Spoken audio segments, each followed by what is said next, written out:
me be brave enough to trust myself. Let me be brave enough to embrace my essence. Let me have the courage to stand up for the truth. Let me be brave enough to overcome. Yeah. Let me be brave enough to lift my heavy heart. Yeah. Let me be brave enough to embrace and embody me. Hey loves, it's your girl Sherika Shay. We got King Ali on the other line. Say what's up, Ali. How everybody doing? Yes. And so today is another episode of Incarcerated Chats. And so we are going to be talking about how prison is not for everybody. And so, me and Ali had a conversation maybe a week or two ago. Was it about a week or two ago, Ali? Yeah, about a week or two. Okay, and you mentioned a young man, and unfortunately he is no longer living. And so that kind of like weighed on me a little bit, you know what I'm saying? Because it's like the understanding that even though you are in that situation, it's don't but I mean I can't really say that that he succumbed to the circumstances, but because he got a hold of something that was bad that took him out of here. And I just it's just, and I know it's like what's the word, I don't want to say prevalent, but it happens often, right? They end up overdosing, or do they commit suicide too, or just overdose? I mean, most is more so, incarcerated. It's a lot of dudes that overdose. It's very prevalent inside prison. The sad thing is, this young man, I knew him personally. Right. And for me, I always like to say, like, when you're in this position, and I like to consider myself somebody that has a different type of understanding. And obviously, this young man, he was something that eventually, took his life. Right. And it has everything to do with doing time. Time is hard. This is not something that, we understand when we commit our offenses or whatever the case may be. Once you put yourself behind these walls, you got to do that time. Yeah. And a lot of these cats, what they do is they try to numb themselves or take themselves away by, using drugs or whatever the case may be. And they're playing with their lives. Right. And what's sad to me is that, this young man was a good young man. He was a good dude. He had a lot of potential. Obviously, he was fighting a lot of different demons in that sense, But this was a good young man, had a lot of good qualities to him. And I don't know what made him, do what he did in regards to taking what he took, and end up, they found him in his cell. And he's stiff. For me, it makes me emotional even talking about it, because this is somebody's son. Right. And sad. Yeah, he was 26 to 24, and for him to succumb in that way, sitting inside basically a box, because that's basically what that cell equivalent to, is a box. Right. And find him in there, it's hard, man.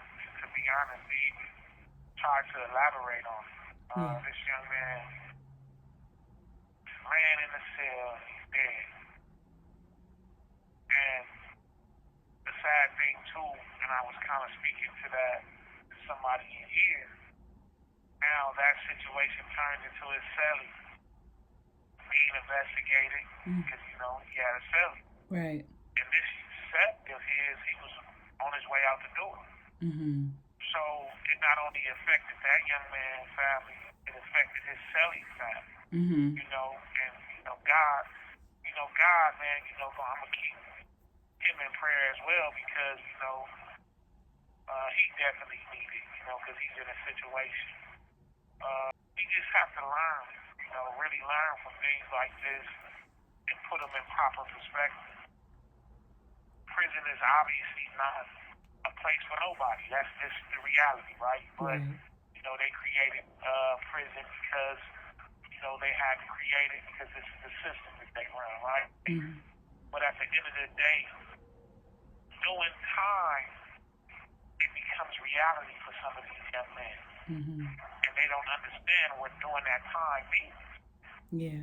Don't replace your time with other things that may destroy you.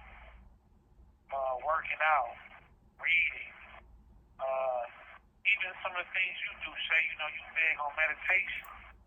And I know it might sound to the taboo. Go ahead. Point to some of these cats, and they like, hold up, big bro, what are you talking about? Yeah. You sitting there getting high, you're putting yourself in a dangerous situation, man. And at the end of the day, somebody loves and cares about you. So you damn sure better love and care about yourself. Mm-hmm. They want to see you guys home. Your kids, your family, whoever it may be, they want to see you home. Right. They don't want to being brought out in that way. That's what I was saying. This young man had so much in front of him. A whole life. Between 24 and 26, that's young. Being able to produce and create life himself. Yes. So I'm sitting back and I'm saying to myself, like, wow, literally I'm sitting in that day room and I'm like, wow, man, this young man, I just talk to this dude damn near every day. And maybe too it's on me because I didn't recognize, I felt some type of guilt as well. I didn't recognize the signs or, that was there with this young man. He was troubled in that way, not to the point where he'll take something and ultimately lose his life. That's why, it's important for them to adopt programs in here to help these young men. And I know a lot of these young cats, I ain't trying to do no program and,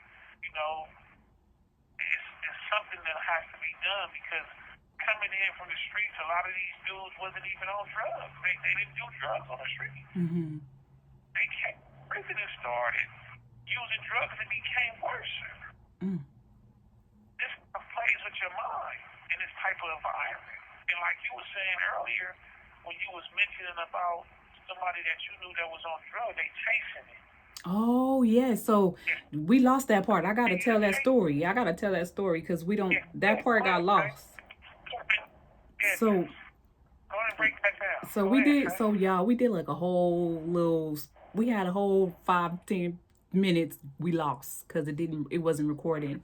But basically what Ali had threw the question to me, right, and how I felt about hearing about someone passing away. And so for me, it's a question and a triggering of a why. Why do you have access to those things if you're supposed to be locked up behind bars? Why do you still have access to these things? Okay. And so basically it took me to escapism. And so escapism is the tendency to seek distraction and relief from unpleasant realities, especially by seeking entertainment and engaging in fantasy. And so I brought up the story of a older gentleman, and he's no longer here. He's in the heavens, in the ethos, and he mentioned to me he was a crackhead, and he told me the reason why people continue to smoke crack the way they do is because when they first smoke the crack, there's a high that they are trying to reach that you can never reach. And so now the reason why I mentioned it is because it's a form of escapism. We're trying to escape all reality, whether it be drugs, whether it be alcohol, whether it be fornication, whether it be lust, whether it be whatever your vice is. We all have different vices, but you have to not allow that vice and that escapism to overtake you. And that's why it's so important for us to face our realities. It's important for us to face our decisions. It's okay for us to face our mistakes, especially if you understand and realize your mistake. It's okay to move forward, to have a better life. It's okay to address those different emotions, the different treatment that you've received or that you have given, especially if you are trying to be a better individual. It's okay to address those things. And so I believe a lot of us, if we don't face our realities, then we continue on these destructive paths, like drugs, tuning out of reality, trying to create a fantasy, not taking care of business and running from it. You can't run from reality. You can't run from the choices we make. You stand up and you own up to the choices, right? And then we make better choices if we made a mistake. But you don't let mistakes stop you from getting to the next level or taking care of things that you need to do. And so it's so important. It's so important for us to deal with our escapism issues. And so I had posed a question like, are there programs? This is to our audience. Are there programs out there for people that are incarcerated to help with this type of issue, to help with the drugs, to help with escapism, whether or alcoholism or whatever particular disease it is that they're struggling with? Is there something available? And I'm going to actually look into it myself. But these things, this needs to be addressed, right? Why? Why? How and why are you ODing? How and why? You know, I understand it's something that you want to do. It's something that you need to deal with internally, right? Because that's your fix, right? That's your fix to help you deal with your reality. But in a sense, you know, we just mentioned it. It's not healthy and it doesn't produce good fruit. It doesn't produce. You know what I'm saying? So I'm curious if y'all know of these programs that are out there, please let us know. Please, please. And then what would you like to say, Ali? So when you speak about these programs, you're speaking in regards to these programs being able to come into the inside and help us in here? Absolutely. Is that what Yes. Okay. If there's programs That's out good. No, there, you know, or, you know, how can we, is there somebody out there working on that? What assistance do they need, right? We need to communicate. If we don't know you out there, then we can't help you get the help that you need to put the things in motion that you need, right? So it's important. It's important because our men and women, they coming home and they getting back into society, and it doesn't do anything but perpetuate those cycles. But if we can get them the help that they need, we got to do it. It's crazy. Yeah. When you speak into that, it's resonating with me because majority, violent crimes are down. California, and it's a lot of petty crimes, like drug use. Yeah. So drugs, is very prevalent, in our society, and people have access to them in different ways. So coming in here, I was saying too, like a lot of these dudes wasn't even on drugs. Yeah. They come to prison and they become dope fiends. So now you add that to their mentality already. And these young men and older cats that get back out, we want to make our society safe. We want to let these guys come home better, not worse. So I think when you spoke out and you were speaking to the callers or the listeners, and you pose that question in regards to they have programs, man, there's a lot of people out there that can step up, man. We sorely need any type of help that we can get these men need, because it's important for us to understand that we have somebody that's willing to put their neck on the line for us, right? Because some of these, these dudes ain't going to do it for themselves. So if somebody comes in here, it may spark something for them. It may help them see something different if somebody comes and they actually show that they care. That's why I said the episode we did about support matters. Mm-hmm. It's big for us in here, man. A lot of these dudes is lost, man. They're lost. And only way they know how to deal with it, their reality, is by trying to escape it. And we don't want them to put themselves where they potentially hurt themselves or hurt somebody else or ultimately lose their life. Mm-hmm. You know? We want to make sure that we understand that. So anybody that's out there that be willing to help in any type of way, man, whatever it may be, advice or whatever the case, reach out, man, tap in. Absolutely. Definitely. So what came to me was Ephesians 6:12. And so basically it talks about the nature of spiritual warfare. For we do not wrestle against flesh and blood, but against the rulers, against the authorities, against the cosmic powers over the present darkness, against the spiritual forces of evil in the heavenly places. That's the ESF version. I don't know what I don't know what those acronyms stand for, but it basically it gives you a breakdown. So this means that the true struggle for believers is not against human opponents, but against spiritual adversities, demonic forces and powers that operate in the unseen spiritual realm to oppose God's purpose. And so I'm going to try to bring that down into layman terms. If they can keep us, or if having those escapisms and having those things having us check out of reality, then what does that do?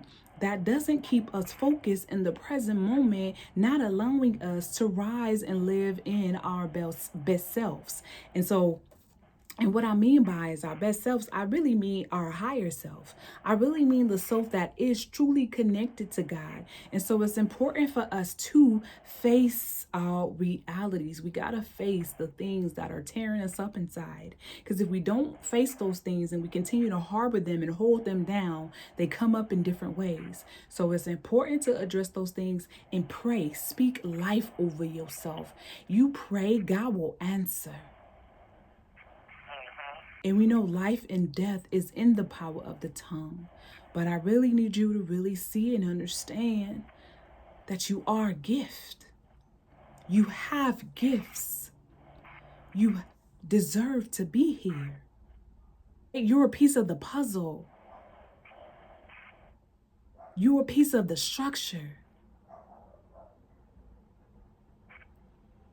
And so that's all I wanted to say.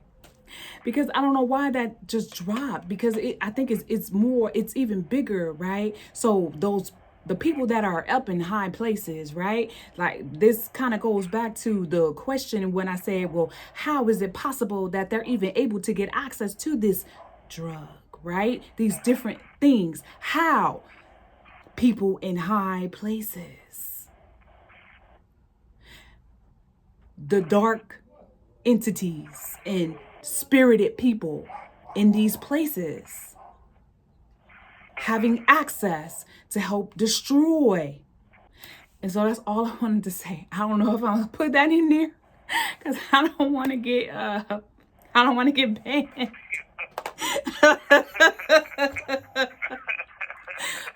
get banned, but yeah, so man, listen, man.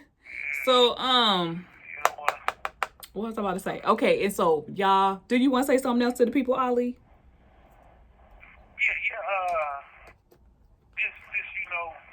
Obviously, like I said, man, anything we talk about, man, is the utmost importance. And today, it just holds precedence in regards to just, us seeing from the perspective and allowing you guys to see, like, behind the walls in a sense, like I said, this young man, he had his struggles, obviously, y'all do, but he didn't deserve to lose his life. Nobody deserves to lose their life. And I want people to really, understand that, we sit inside prison and, Shay said it, everybody's life matters. So trying to find a common solution to being able to get these young men or whoever it may be to not involve themselves in drugs or things that may potentially, take them from this earth. We want to make sure that we leave no stone unturned to try to put this to bed in regards to taking us away from the system. And I know it's something that's going to be hard, but at the end of the day, man, I know it's some good people out there, some caring people. And keep in mind, man, a lot of these guys, man, they have families, right? Children. And one of the most important things that I want to say, too, is, like, don't lose sight of that. Because at the end of the day, these young men or older guys or whoever the case may be that's currently incarcerated, that's eventually just going to get back to society. We want to make sure that they're better. Keep in mind that these men that's in here, some of them, struggle with identity. So, they're trying to find themselves through the drugs, and you can't find yourself in drugs. You can't try to max that. You got to take that off. Yeah. And it's hard to do. So that's why these programs that we need to try to facilitate becomes vital to helping somebody in their change. So y'all have a good night. And think about that, man. Those of you that have loved ones in here, even those of you don't, put yourself in a position, man, where you're sitting in a cell and ain't nobody there to save you.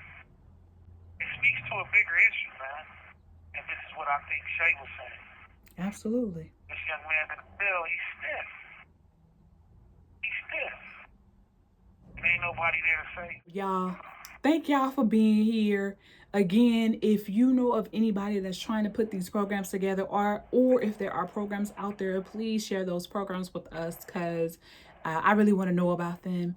And if nobody told you they love you today, I'm telling you, I love you and you matter. All right, loves? I am a queen. I am a king. I am divine. I am divine. God is always with me. God is always with me. And my ancestors are proud of me. And my ancestors are proud of me. And I am protected. And I am protected. And we see you on the next episode. Take care. All right, peace.